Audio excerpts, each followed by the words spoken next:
የባህረ ሰላጤው አዲስ የልብ ምት ነዳጅ ዶላርና ዲፕሎማሲ ለዘመናት በመካከለኛው ምስራቅ በተለይም የባህረ ሰላጤው ቀጠና ሲነሳ ወደ አእምሯችን የሚመጣው አንድ ነገር ብቻ ነው፣ ነዳጅ። እነዚህ ሀገራት የዓለምን የነዳጅ ጥም የሚያረኩ የአሜሪካና የምዕራባውያን የነዳጅ ማደያዎች ተደርገውም የሚቆጠሩ ናቸው። ዛሬ ግን ነገሮች ተቀያይረዋል። ዛሬ የምናወራው ስለ ነዳጅ ብቻም አይደለም። ዛሬ የምናወራው የአውሮፓን እግር ኳስ ስለሚገዙት የዓለምን ግዙፍ ቴክኖሎጂ ኩባንያዎች በቢሊዮን ዶላር ስለሚያንቀሳቅሱትና ከዋሽንግተን እስከ ቤጂንግ ከጋዛ እስከ ሩሲያ ያለውን የፖለቲካ ትኩሳት ስለሚያርበደብዱት አዳዲስ የዓለም ሀያላን ነው። ሳውዲ አረቢያ፣ ኳታርና ኩዌት። እነዚህ ሀገራት ኢኮኖሚውን እንዴት እያሽከረከሩት ነው? አሁን ካለው የጋዛ ጦርነትና የቀይ ባህር ውጥረት አንጻር የቀጠናው ጂኦፖለቲካ ምን ይመስላል የሚለውን እንፈትሻለን። አብራችሁ እንድትቆዩ ጋብዘን። የቻናላችን አዲስ የሆናችሁ ሰብስክራይብ፣ ላይክ፣ ሼር ማድረጋችሁን አትርሱ እያለን ወደ መሰናዷችን እናመራለን።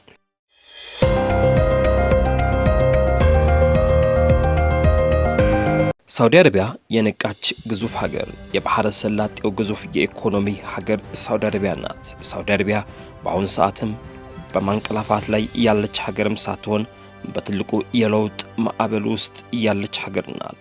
የእነዚህ ሁሉ ለውጥ ሞተር ደግሞ አልጋ ወራሹ ልዑል መሐመድ ቢን ሳልማን ናቸው። ሳውዲ አረቢያ ነዳጅ አንድ ቀን እንደሚያልቅም ወይም ደግሞ ዋጋው እንደሚረክስም ተረድታለች። ለዚህም ነው 2030 የተባለ ግዙፍ ፕሮጀክት ነድፋ እየሰራች የምትገኘው። ተመልካቾቻችን ስለ ኒኦሞ ሰምታችሁም ሊሆን ይችላል። 500 ቢሊዮን ዶላር በጀት ተመድቦለትም መኪናና መንገድ የሌለበት በተፈጥሮና በቴክኖሎጂ ብቻ የምትመራ የወደፊት ከተማ በበረሃ ላይ እየገነባች ነው ያለችው።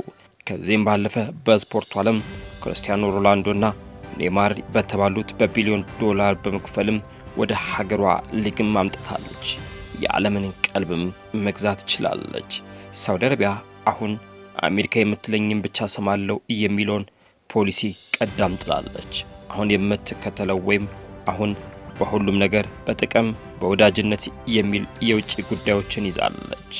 በአንድ በኩል ከቻይና ጋር ያላትን የነዳጅና የቴክኖሎጂ ንግድ አጠናክራለች። ዓለም ጉድ በተሰኘው መልኩ በ2023 በቻይና አሸማጋይነት ከታሪካዊ ጠላቷ ጋር ኢራን ጋርም እርቅም ፈጥራለች። ወደ ብሪክስ ጥምረትን በመግባትም ከምዕራባውያን ተጽዕኖም ራሷን እያወጣች ነው። የእስራኤልና በሐማስ ጦርነት ከመጀመሩ በፊትም ሳውዲ ከእስራኤል ጋር ግንኙነት ለመመስረትም ጫፍ ደርሳ ነበር። አሁን ይሄ ጉዳይም ቆሟል። ሳውዲ አረቢያ ገለልተኛ የፍልስጤም ሀገር ካልተመሰረተው ከእስራኤል ጋርም ግንኙነት አልጀምርም የሚልም ጥብቅ አቋምንም ይዛለች። ኳታር በካርታ ላይ ስትታይም በጣም ትንሽ ሀገር ናት። የህዝብ ብዛቷም 3 ሚሊዮን አይሞላም። ከዚህ ውስጥ ግን ዜጎቿ 10% ብቻ ናቸው። ነገር ግን የኳታር ጂኦፖለቲካዊ ጦንቻ ከቆዳዋ ስፋቷ አያሌ ጊዜያትም ይገዝፋል። ኳታር ያደረጓት የተፈጥሮ ጋዝ ነው። በአውሮፓ የሩሲያ ጋዝ ሲቋረጥም አውሮፓውያን ወደ ኳታር ነበር የሮጡት። ኳታር ከጋዝ ሽያጭ በምታገኘው ገንዘብ 500 ቢሊዮን ዶላር የሚገመት የሉዓላዊት የሀብት ፈንድም አላት። በአውሮፓ፣ በአሜሪካ፣ በኤስያ ግዙፍ የሪል ስቴት የባንክና የአየር መንገድ ኢንቨስትመንቶችም አሏት። ኳታር ራሷን የምትከላከለው በጦር መሳሪያ ሳይሆንም ተፈላጊ በመሆን ነው። የአልጀዚራ ቴሌቪዥንን በማቋቋም የአረቡን ዓለም ትርክቶችን ተቆጣጥራለች። የ2022ቱን የዓለም ዋንጫ በማስተናገድም ስሟንም ማስተዋወቃለች። በጣም የሚገርመው ደግሞ አሸማጋይነቷ ነው። ኳታር በአንድ በኩል ትልቁን የአሜሪካ ወታደራዊ ካምፕ ታስተናግዳለች። በሌላ በኩል የሐማስና የታሊባን የፖለቲካ ቢሮዎች የሚገኙት ዶሃ ውስጥ ነው። በእነዚህም የተነሳ አሜሪካ ከታሊባን ጋር ስትደራደር እንዲሁም ደግሞ እስራኤል ከሐማስ ጋር የእገታ ልውውጥ ስታደርግ ግን ኳታር አሸማጋይ በመሆን በዓለም ፖለቲካ ውስጥ የማይተካ ሚናንም ይዛለች። ኩዌት ጸጥተኛዋ ዲፕሎማትና ዲሞክራዊቷ ሀገር የፖለቲካውን ቃና ትንሽ የምትቀይረው ናት። ኩዌት በቀጠናው ለየት የምትለው በአንጻራዊነት ነፃ የሆነና ጠንካራ ስልጣን ያለው ፓርላማ ስላላትም ነው። ነገር ግን ይህ ፓርላማ በአሚሩ በንጉሳዊ ቤተሰብ የሚሾሙ ካቢኔ ዘወትር ስለሚጋጩ ኩዌት እንደ ሳውዲና ኳታር ፈጣን የኢኮኖሚ ውሳኔዎችን ግን ማሳለፍም ተቸግራለች። በቅርቡ አዲሱ የሀገሪቱ አሚር ሼክ ሚሻል አልአህመድም ፓርላማውን በትነውትም ነበር። ኩዌት በዓለም አንደኛ የዕድሜ ጠገብ የሀብት ፈንድም አላት። የኩዌት ኢንቨስትመንት ባለስልጣን ይሁን እንጂ ከኢኮኖሚው አሁንም 90% በላይ የተንጠለጠለው በነዳጅ ሽያጭ ላይ ነው። እንደ አውሮፓውያን አቆጣጠር በ1990 በሳዳም ሁሴን ኢራቅ መወረሯ ለኩዌት ትልቅ ትምህርትም ጥሎላት አልፏል። ከዛን ጊዜ ጀምሮ የኩዌት የውጭ ጉዳይ ፖሊሲ ጥንቃቄ የተሞላበት አሸማጋይና ከሁሉም ጋር ሰላም የሚለው ከኢራን ከሳውዲ አረቢያና ከኢራቅ ጋር ያላትም ግንኙነት በሚዛን በቀጠናው ጸጥታዋን ዲፕሎማትን የሚል ስያሜንም እስከ ማግኘትም ደርሳለች። አጠቃላይ የቀጠናውን ትኩሳትና የአፍሪካን ቀንድ አየን። አሁን የሶስቱን ሀገራት በተናጠል ካየን በኋላ ደግሞ መላውን ቀጠና አሁን ያለበት የጂኦፖለቲካን የመመልከታችን ጉዳይ ነው። የአሜሪካን መውጣት፣ የቻይና መግባት፣ አሜሪካ ትኩረቷን ወደ ሩሲያ ቻይናን ለመግታትና ሩሲያ ላይ ስታደርግ በመካከለኛው ምስራቅ ያለው ተጽዕኖ እየቀነሰ መጥቷል። ክፍተቱን እየሞላች ያለችው ደግሞ ቻይና ናት። ቻይና በቀጠናው ትልቁ የነዳጅ ገዢ ብቻም ሳትሆንም የዲፕሎማሲ አሸማጋይም ሆናለች። የጋዛ ጦርነትና የቀይ ባህር ውጥረቶች አሉ።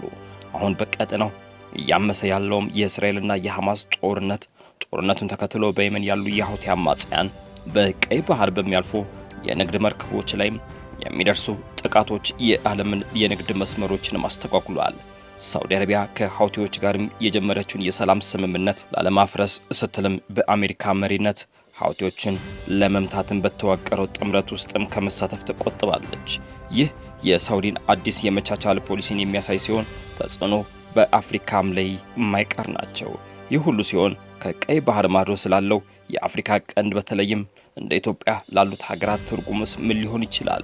የባህረ ሰላጤውን ለማረጋገጥና የቀይ ባህርን ደህንነት ለመቆጣጠር በአፍሪካ ቀንድ ያለውን ጣልቃ ገብነትና ለኢንቨስትመንት እያሳደጉት ያለው የቀጠናው ሰላም መሆን ለኛም የኢንቨስትመንት ፍሰት ሲሆን ቀጠናው መታመሱ ደግሞ በነዳጅ ዋጋና በቀይ ባህር ንግድ ደህንነት ላይም በቀጥታም ይመታናል የሚልም እምነት አላቸው። አድማጭ ተመልካች ቤተሰቦቻችን በነበረን ቆይታ የጂኦፖለቲካና የኢኮኖሚ ጉዟቸው ያነሳናቸው ዋና ዋና ነጥቦችን አጠር አድርገን ወደ እናንተ አደረስን።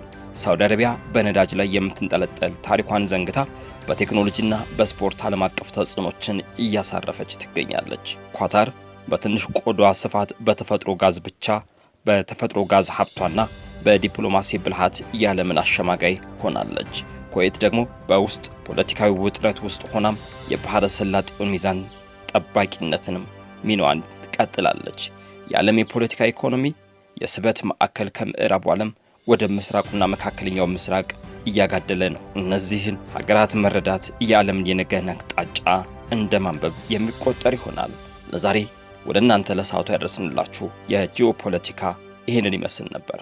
እናንተስ ሀሳብ አስተያየታችሁን በኮሜንት ሴክሽን ላይ እንድታስቀምጡልን፣ ቪዲዮ ከተመቻችሁ ላይክ ማድረጋችሁን እንዲሁም ደግሞ ወደ ሌሎች ሼር በማድረግ ተደራሽነታችንን ያስፉ እያልን በዚሁ እንሰነባበታለን። ሰላም፣ ጤና፣ ፍቅርን እንደተለመደው በያላችሁበት ይድረስ።